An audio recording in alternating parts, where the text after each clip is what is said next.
This is Ana Rosa Diaz Aguilar. The video you just watched comes from a viral video circling the internet. Apparently, Ana was accused of doing the absolute worst thing imaginable to a young girl. Police did nothing, and this angry mob just wasn't going to let it slide. Hello strangers and strangelings. Welcome back to the Strange Bar and Grill. I'm serving up another true crime story time. Right now, I'm just sipping on a little bit of Jack and Coke because it puts me right where I need to be to tell these wild, crazy stories.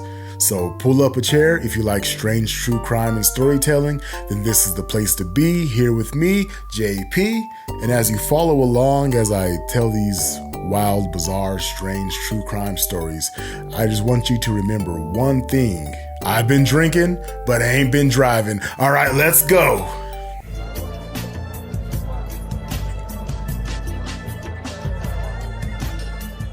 In the quiet neighborhood of La Florida, nestled within the city of Taxco Guerrero, a heart-wrenching tragedy unfolded on the afternoon of March 27, 2024. Camilla Gomez Ortega, a vibrant and innocent 8-year-old girl, vanished into thin air around 3 p.m., leaving her family and the entire community in a state of shock. The once peaceful streets were now haunted by the desperate pleas of her loved ones, who tirelessly searched for any trace of the missing child. As the sun dipped below the horizon and the shadows grew longer, the agonizing hours ticked by with no signs of Camilla. Hope began to flicker like a dying ember, and the weight of dread settled heavily upon the hearts of all who knew and loved her. It wasn't until the following day that the gut-wrenching discovery was made. Camilla's lifeless body discarded like a broken doll on a desolate road, shattering the illusion of safety and innocence that once enveloped the entire neighborhood. Family and friends, their voices trembling with a mix of grief and anger, recounted the events leading up to Camilla's disappearance. Around 1 p.m. on that ill-fated day, the little girl had set off to play at a neighbor's house, a common occurrence in the close-knit community where trust and familiarity reigned supreme. However, when Camilla's mother called a neighbor at 4 p.m. to inquire about her daughter's whereabouts, she was met with a chilling revelation. Camilla had never arrived at the neighbor's home. As panic gripped Camilla's mother, her phone began to buzz with calls from unknown numbers, each one more sinister than the last. The faceless voices on the other end demanded a staggering sum of 250,000 Mexican pesos in exchange for the safe return of her beloved daughter. The cruelty of the situation was further compounded when another neighbor stepped forward, presenting the distraught mother with a video that shattered any remaining hope. In the grainy footage, Camilla could be seen entering the very home where she was supposed to play,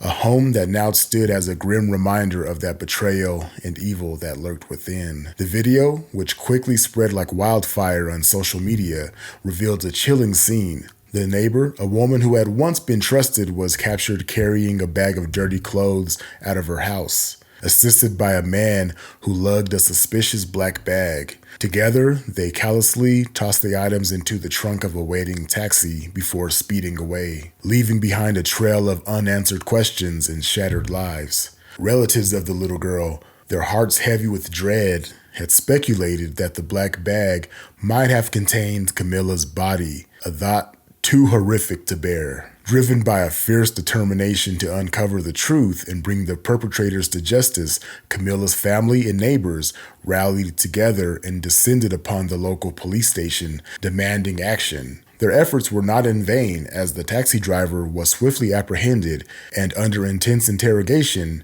he revealed the location where Camilla had been left, a revelation that sent shockwaves through the community. As soon as Camilla's body was found, her mother, consumed by a whirlpool of grief and rage, demanded the immediate arrest of the family who had last seen her daughter alive. However, the authorities, bound by procedure and red tape, informed her that an order from the judge was required before any arrests could be made. The delay in justice only served to fuel the anger and frustration that simmered among Camilla's relatives and neighbors, a powder keg waiting to explode. When the morning arrived and no arrests had been made, the simmering rage reached a boiling point. A group of enraged individuals, their hearts burdened with the weight of loss and injustice, stormed into the house of the alleged culprits. Inside, they found the woman from the video, the same one who had brazenly lied about Camilla's presence in her home. The confrontation quickly escalated into a scene of unimaginable brutality. The group, blinded by their thirst for vengeance, unleashed a torrent of violence upon the woman and two men, believed to be her sons. They were dragged out of the house, their bodies battered and broken as they were mercilessly beaten and thrown down the stairs onto Los Plateros Avenue. The savagery of the attack was staggering, with fists, kicks, knees, and elbows raining down upon the three accused. Sticks, pipes, and stones became instruments of retribution, while the police and military just stood by, seemingly paralyzed by the sheer intensity of the mob's fury. Or maybe the police just didn't give a crap because, F these guys. If they did it, they had the video evidence. The faces of the three accused were reduced to unrecognizable bloody pulps, their features disfigured beyond recognition. Blood poured from their noses and foreheads and mouths, painting the streets a sickening shade of crimson. After a brief respite, the two young men were rescued by the authorities and whisked away from the angry crowd. The woman, however, was not so fortunate. Even when thrown into a police patrol car, the assault continued. They were on her ass like 5 minutes to midnight. Hit me. An hour later, the devastating news broke.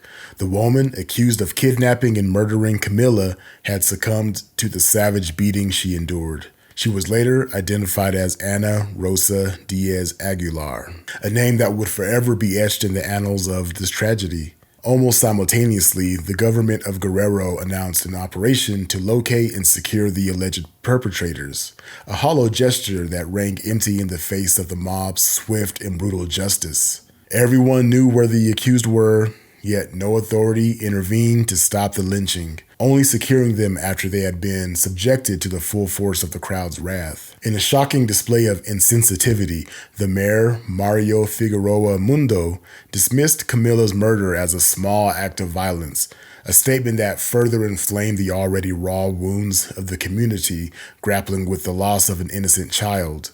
The pure callousness of his words stood in stark contrast to the immeasurable pain and suffering endured by Camilla's family and friends, who were left to pick up the shattered pieces of their lives in the wake of this senseless tragedy. The story of Camilla Gomez Ortega serves as a harrowing reminder of the darkness that can lurk within the human heart and the devastating consequences of violence and injustice. It's a tale that will forever haunt the residents of Florida and the city of Taxco, a scar upon the collective consciousness that will never fully heal. As the community mourns the loss of a bright and innocent life of 8-year-old Camilla, they are left to grapple with the harsh realities of a world where even the most sacred bond of trust can be shattered in an instant, and where the quest for justice can sometimes lead down a path of unimaginable brutality. But what do you all think? Is this type of justice justified? What if they got the wrong people? Should they have been patient and let the police handle the situation? Or is this the case of a community that is just fed up and did what they felt was right? I look forward to hear your responses in the comments section on this one.